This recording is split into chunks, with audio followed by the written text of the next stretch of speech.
Un código secreto camuflado entre las instrucciones para hacer un jersey de punto. Un lenguaje oculto entre patrones para tejer una bufanda. Unas mujeres en prisión haciendo política clandestina. Una historia fascinante y olvidada. Soy Juan Luis Sánchez. Hoy en Un Tema al Día, el código secreto de las tejedoras antifranquistas.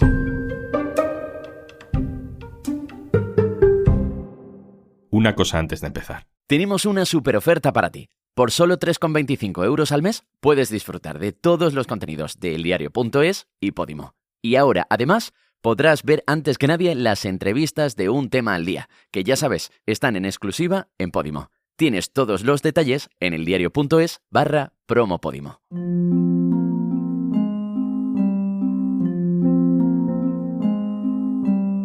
L, abre paréntesis, G, 13, L, P, G, T, R, cierra paréntesis, 4, P, cierra paréntesis, 3, L, P, abre paréntesis, G, Esto parece que no significa nada, son un montón de letras sin conexión aparente. cierra paréntesis, L, A, abre paréntesis. Pero sí que tienen un sentido. Son instrucciones para hacer punto. Estamos escuchando anotaciones por escrito, es una guía de calceta para tejer ropa con 4 o 5 agujas. Cada letra corresponde a un movimiento de esas agujas, en un orden determinado. 4, P, cierra paréntesis, G, L. No sabemos exactamente lo que estamos tejiendo aquí, si una bufanda, un jersey, un gorro, porque este lenguaje que usaban muchas mujeres en la España de hace 100 años, que además variaba según la zona, este lenguaje se ha perdido. Lo que sí sabemos es que en este código concreto que estamos escuchando hay mensajes ocultos. Hay pequeñas variaciones o patrones que pueden ser descifrados si la otra parte sabe cómo. Estas anotaciones pertenecían a mujeres encarceladas por el franquismo. Camuflaban sus comunicaciones políticas, entre ellas y con la resistencia en el exterior, en sus inocentes cuadernos para tejer ropa. G, L, L, abre paréntesis, 3, P, cierra paréntesis. Esther López Barceló, hola. Hola, ¿qué tal? Esther López Barceló es escritora, es profesora de historia, ha estudiado estos cuadernos, habla de ellos en un libro que se llama El arte de invocar la memoria. Esther, ¿qué son estos cuadernos? Estos cuadernos son los cuadernos de labores con las instrucciones para poder tejer con 4 y con 5 agujas que tenían las presas políticas de las cárceles franquistas y que utilizaban para eso, para tejer en sus horas libres, entre comillas, que eran de madrugada bajo la luz de la bombilla del retrete, la única luz posible. Tejían unos pañitos o tejían jerseys, tejían todo tipo de prendas para poder enviarlas afuera y que sus familiares pudieran sacar algún dinero y que se pudieran mantener, ¿no? Ya fuera un jerseycito, un pañito de estos típicos que tenían nuestras abuelas encima de las mesas camillas. Es decir, que las mujeres no solamente cuidaban a los presos cuando eran ellos los que estaban en la cárcel, sino que siendo ellas presas también eran ellas las que seguían cuidando de los de fuera. Y bueno, resulta que estos cuadernos de estas presas políticas no solamente servían para esto, para tejer, sino que además guardaban un lenguaje encriptado, un lenguaje secreto para poder comunicarse y coordinarse entre ellas.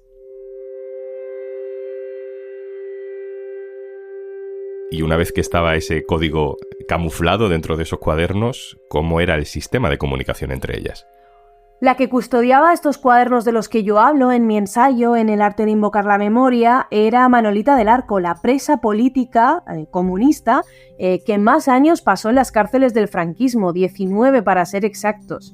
Era Manolita del Arco junto con sus compañeras quienes utilizaban estas instrucciones tanto para tejer, como decía, como también para coordinarse, para mandarse mensajes secretos, mensajes evidentemente que venían del exterior y que a lo mejor recibía Manolita y que Manolita leía, después ese papelito se lo tragaba y encriptaba en un mensaje toda esa información que había recibido del exterior pero también servía para coordinarse entre ellas, para establecer estrategias de resistencia, porque estos cuadernos pasaban desapercibidos dentro de la cárcel, pero para las guardianas, igual que para el resto de mujeres de su tiempo, eran algo habitual. Por lo tanto, permitían las guardianas que estos cuadernos se pudieran intercambiar de celda en celda, se lo intercambiaban entre ellas sin que causaran la más mínima sospecha.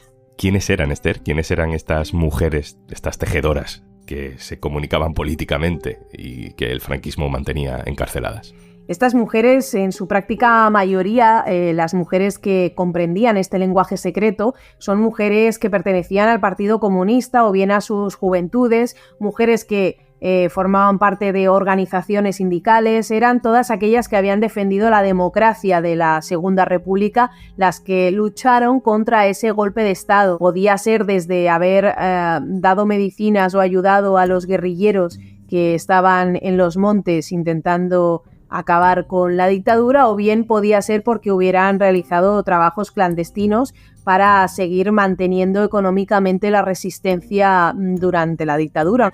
En el caso de Manolita del Arco, por ejemplo, una de las razones por las que ella acaba en prisión es porque, bueno, ella era una de las responsables de una red de compraventa de plumas Parker que llegaban desde Estados Unidos para la resistencia y que a través de su venta pues financiaban económicamente la resistencia del Partido Comunista. Esto no es muy conocido, pero la verdad es que es bastante curioso que muchos de esos gerifaltes franquistas firmaran o escribieran con plumas Parker que habían comprado sin saberlo a la resistencia comunista, así que habían financiado esa resistencia de forma completamente clandestina. Esther, ¿cómo llegas tú a estos cuadernos? ¿Cómo te los encuentras? Yo leo la novela de Memoria del Frío, que es la que escribe Miguel Martínez del Arco, el hijo de Manolita, contando toda la historia no solo de su madre, sino también de sus compañeras de prisión. Y entonces ahí aparecen estos cuadernos de claves, aparece cómo Manolita está encriptando un mensaje en medio de esas instrucciones para el tejido. Y yo pienso en un primer momento que es una licencia poética que se concede. Sin embargo, un día estoy en su casa y él me dice, ¿quieres ver los cuadernos? Y yo me quedo absolutamente alucinada y le digo, ¿pero es que son ciertos? O sea, ¿existen los cuadernos? Y dice, hombre, por supuesto, yo no me he inventado nada en la novela. Así que me los enseña y desde el primer momento en que yo los tengo en mis manos, bueno, todavía se me pone la carne de gallina, me di cuenta de que estaba ante un documento de una importancia colosal. Importancia primero porque hemos perdido no solamente ese lenguaje secreto e encriptado que desconocemos, sino que hemos perdido también la capacidad para entender y descifrar esas abreviaturas que servían para tejer algo tan laborioso y tan complejo como es cualquier tejido. Es increíble cómo hemos perdido por completo la capacidad para entender a estas mujeres, ¿no?, en su propio lenguaje del tejido. Así que me parecía un documento brutal para poder llegar a entender la altura política y la altura intelectual o de inteligencia colectiva que alcanzaban estas mujeres. Pues vamos a escuchar a la persona que a día de hoy tiene esos cuadernos, el hijo de Manolita, al que mencionabas, el escritor Miguel Ángel Martínez del Arco. Le hemos preguntado por su historia personal con estos documentos. Hola, Juanlu. Recuerdo cuando siendo adolescente mi madre, Manolita del Arco, y una de sus mejores amigas, otra resistente comunista, José Amalia Villa, con los cuadernos de clave en sus manos, me contaron que las claves de cómo se hacían las labores se escondían instrucciones, que en las recetas de los pañitos, de las mañanitas, de las auroras, había elementos que no eran solo los tejidos de 5 agujas, sino que tenían que ver con secretos. Eran instrucciones que llegaban de la calle, que elaboraban en las propias cárceles, que eran instrucciones que les mandaba su organización política, que eran instrucciones que ellas mandaban afuera y que de afuera a veces también llegaban adentro, ¿no? Unas mujeres tan distintas de las madres de mis amistades, y encima entonces descubría que era como espías, era una sensación de que tenía como si fuese la Operación Valquiria, algo así, y creo que fue la primera vez que pregunté, bueno, pero ¿y cómo son esas claves? ¿Qué esconden las claves, no? Y por supuesto me dijeron que no estaban a tiempo de decírmelas. Mi madre me fue contando en distintas ocasiones uno de los asuntos que escondían esas instrucciones. Pues las operaciones de la guerrilla urbana, las contradicciones dentro de su partido, la muerte de Stalin, el fin de la guerrilla. En esas claves ininteligibles del tipo de SP, LPA, GLA, 5N, PP1, 3, cierra LPSP, paréntesis, L, GL, abre paréntesis, 4, P, L, cierra 3, paréntesis, P, abre G, paréntesis, L, abre paréntesis. Y en una de ellas, en una que se llama Primavera, sé que hablaban de la huelga de tranvías de Barcelona, la primera huelga de tranvías que se dio a principios de los años 50. Y ahí volví a preguntarle a mi madre cómo eran las claves, si se acordaba de ellas, y volvió a mostrarse inflexible. Ni a hablar. Si la gente de tu generación necesita claves, tendrá que construir las suyas propias. Y de esta manera se llevaron estas mujeres las claves a la tumba.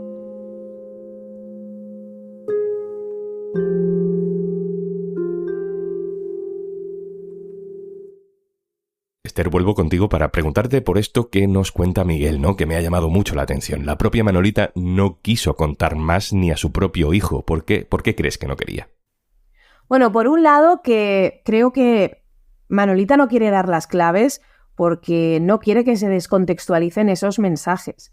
Ella quiere que formen parte única y exclusivamente de su memoria, de su recuerdo, pero ella no quiere traicionar a sus compañeras. No puede hacerlo. Creo que de ahí parte ese muro que ella pone entre las claves y el resto del mundo, incluido su hijo, ¿no? Porque hay que recordar una cosa, algunos de esos cuadernos están firmados en el sótano de Penadas.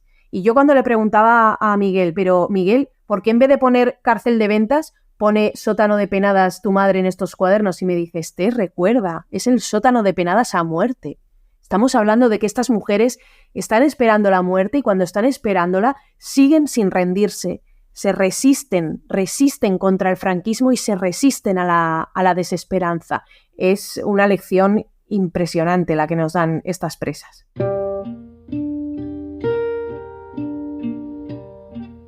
Esther, no dejo de pensar en cómo esas mujeres fueron capaces de esa resistencia a través de el punto, la calceta, ¿no? Una cosa que tradicionalmente va asociada a un cliché, a un rol doméstico de género y que probablemente pasaba bajo el radar de los carceleros que pensaban que, bueno, en esos cuadernos lo que había eran cosas de mujeres.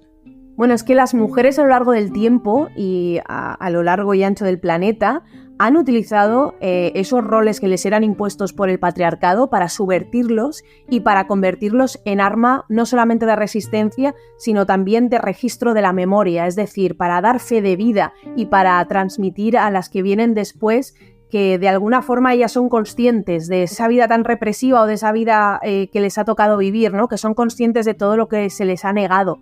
Entonces, ya sea en la China rural a través del lenguaje Nushu, que es un lenguaje secreto que solo se transmite de madres a hijas, o ya sea las mujeres afroamericanas que utilizaban su pelo y sus peinados para transmitir los mapas para que pudieran huir el resto de esclavos, o sea, las mujeres han utilizado lo que tenían a su alcance siempre para resistir y para enfrentarse a la opresión. Y a lo mejor esta historia ayuda a contar un poco mejor, ¿no? La forma en la que las mujeres ofrecieron resistencia a la dictadura, por ejemplo.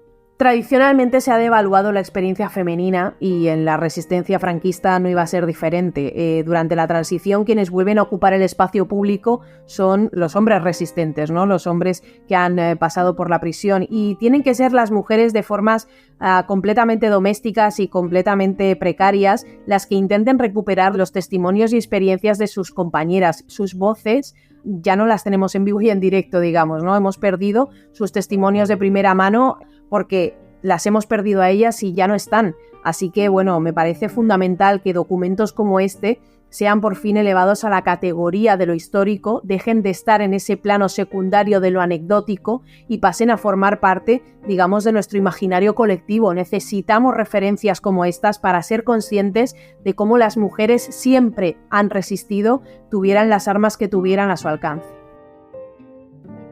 L, abre paréntesis, 4, 3, cierra P, paréntesis, G, Esther, de la Guerra Civil hay grandes historias muy conocidas sobre códigos secretos camuflados por locutores en la radio, máquinas militares complejas, ¿no?, para encriptar y desencriptar mensajes, señales de luces con las que los soldados transmitían avisos durante kilómetros de balcón a balcón. ¿Por qué esta historia de estas mujeres ha permanecido olvidada? Estoy convencida de que si los hombres hubieran creado este lenguaje encriptado tan complejo y laborioso, tendríamos ya una película contándolo. A, abre paréntesis, G, R, L. Esther López Barceló, muchísimas gracias por recuperar esta historia. Muchísimas gracias a vosotros por interesaros. P, T, cierra paréntesis, L. Y antes de marcharnos, Escuchar podcast está genial, pero comentarlos y que los propios creadores puedan responderte es aún más divertido. Comenta los episodios de tus podcasts favoritos descargándote Podimo y viendo lo que opinan los demás usuarios. Disfruta de todos los contenidos de eldiario.es y Podimo por solo 3,25 € al mes. Tienes todos los detalles en eldiario.es/promo Podimo. esto es Un Tema al Día, el podcast del diario.es. Si te gusta lo que hacemos, necesitamos tu apoyo. Hazte socio, hazte socia del diario.es en eldiario.es/socio. El podcast lo producen Carmen Ibáñez, Marcos García Santonja e Izaskun Pérez. El montaje es de Pedro Nogales. Yo soy Juan Luis Sánchez. Mañana, otro tema.